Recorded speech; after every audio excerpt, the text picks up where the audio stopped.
Welcome to the Tech Egg. Don't get scrambled. Enjoy the video. You start by confirming your Samsung TV supports connecting to a phone hotspot.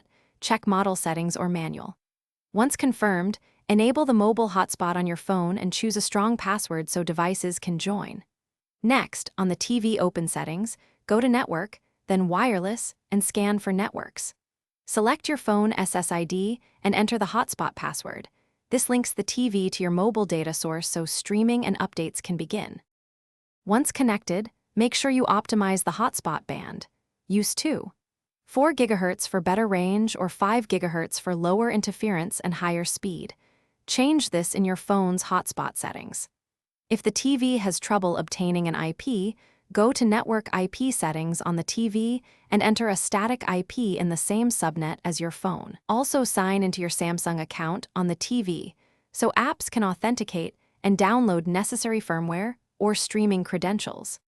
To finish, test a streaming app and open a simple browser speed test on the TV to verify bandwidth and latency.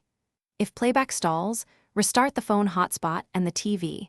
This clears temporary network conflicts and renews IP assignments.